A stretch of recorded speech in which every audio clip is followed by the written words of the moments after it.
بسم اللہ الرحمن الرحیم قال النبی صلی اللہ علیہ وسلم ما نہیتکم عنہ فاجتنبوا وما امرتکم به فافعلوا وانما اہلک الذین من کان قبلہم کثرت مسائلہم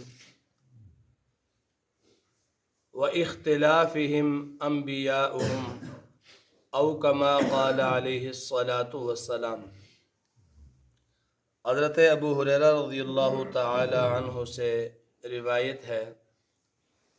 نبی کریم صلی اللہ علیہ وسلم نے ارشاد فرمایا، ما نہیتکم عنہ فاجتنبوا، جس چیز سے تمہیں میں روکوں، جس کام سے تمہیں میں روکوں، فاجتنبوہ تو اس سے رک جاؤ، اجتناب کرو، بچ جاؤ، وما امرتکم بہ فافعلوا، اور جس کام کے کرنے کا میں تمہیں حکم دوں تو وہ کرو، اسے نہ چھوڑو۔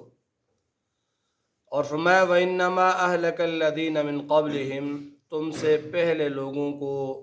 ہلاک کیا گیا، ان کی ہلاکت کی دو وجہیں تھی۔ پہلی وجہ فرمایا کہ کثرت سوال، اور دوسری وجہ انبیاء کرام کی تعلیمات سے اختلاف۔ اس حدیث پاک کو اگر گہری نظر سے دیکھا جائے تو یہ سارے دین کا خلاصہ معلوم ہوتی ہے، بلکہ قرآن پاک کی سورہ حشر کی آیت اس حدیث کی تائید بھی کرتی ہے، جس میں اللہ فرماتے ہیں ما آتاکم الرسول فخذوا وما نہاکم عنہ فانتہوا، جس کام کے کرنے کا حکم تمہیں رسول دیں تو اسے پکڑ لو، کرو، اور جس سے وہ روکیں تم اس سے رک جاؤ۔ اور دین کا خلاصہ ہی یہی ہے، دین کا معنی اور دین کی تعلیم ہی یہی ہے کہ اللہ کے رسول نے جن چیزوں کا حکم دیا اسے مضبوطی سے پکڑ لو، اور جن سے اللہ کے نبی نے روکا ان سے رک جاؤ۔ پورے دین کا خلاصہ اور پورے دین کا لب لباب یہی ہے کہ اللہ کے رسول کی تعلیمات جن میں اوامر ہیں ان کو پورا کرو، اور جن میں نواہی ہیں ان سے رک جاؤ۔ اصل جو چیز ہے وہ گناہوں سے رکنا ہے، نافرمانیوں کو چھوڑنا ہے، اللہ کی عدولیوں کو چھوڑنا ہے، یہ اصل جو ہے وہ دین کا حکم ہے۔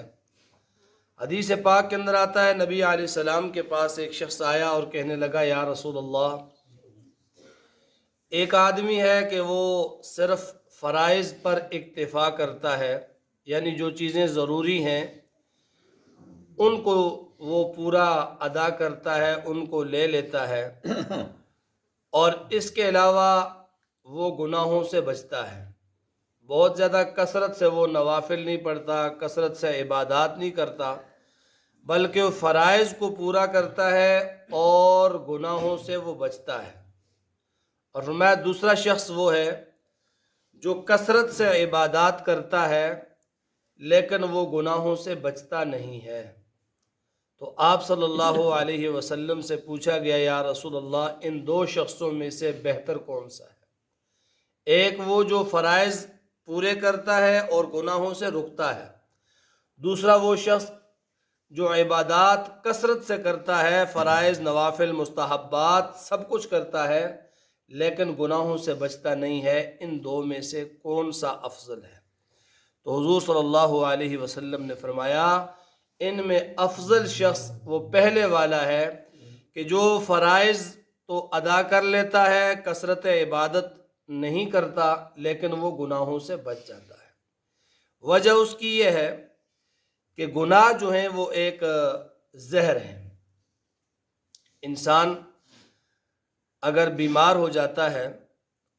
تو ڈاکٹر اسے دوا بھی دیتا ہے، اور دوا دینے کے ساتھ ساتھ اسے پرہیز بتاتا ہے۔ اور ساتھ یہ پابند بناتا ہے۔ مثال کے طور پر کوئی اگر بلڈ پریشر کا بیمار ہے، ڈاکٹر اسے دوائی اور گولی بھی دے گا اور ساتھ میں یہ لازمی طور پر کہے گا کہ نمک سے تو نے بچنا ہے، اگر تو نے نمک نہ چھوڑا تو اس دوائی کا کوئی اثر نہیں ہوگا، تیری صحت مزید بگڑے گی۔ اگر تو نے نمک کو چھوڑ دیا، تلی ہوئی چیزوں کو چھوڑ دیا، تو پھر یہ دوائی اپنا اثر دکھائے گی، تیرے مزاج میں اعتدال رہے گا، تیرا جو ہے وہ بلڈ پریشر کنٹرول میں رہے گا۔ اب یہاں پرہیز جو ہے وہ دنیاوی بیماریوں کے اندر بھی یہ اہم ہے، اگر پرہیز نہیں تو دوائی کا اثر چلا گیا۔ اسی طرح دینی امور کے اندر بھی گناہوں سے بچنا یہ اہم ہے، اگر گناہوں سے وہ نہیں بچتا تو اس وجہ سے اس کے اعمال بھی ضائع ہو سکتے ہیں، جو نیکیاں ہیں اس کے پاس وہ بھی ضائع ہو سکتی ہیں۔ اس لیے ہمیں کوشش یہ کرنی چاہیے، کثرت عبادت بھی بہت بڑی اللہ کی نعمت ہے، جسے اللہ تعالیٰ یہ توفیق بخشے وہ کثرت سے عبادت کرے، وہ نمازیں پڑھے، وہ نوافل پڑھے، وہ تہجد پڑھے، وہ قرآن کی تلاوت کرے، یہ تو نور علی نور بہت بڑی سعادت کی بات ہے، اور ساتھ گناہوں سے بچتا رہے تو یہ تو پھر نور علی نور ہے۔ لیکن اگر کوئی اس طرح نہیں کرتا تو کم سے کم یہ ہے کہ فرائض تو کسی صورت میں معاف ہے ہی نہیں، اس کے ساتھ ساتھ وہ گناہوں سے بچتا رہے۔ اگر گناہوں سے بچتا رہا تو انشاءاللہ اس کی تھوڑی عبادت بھی اس کے لیے کافی ہو جائے گی۔ اللہ تعالیٰ عمل کی توفیق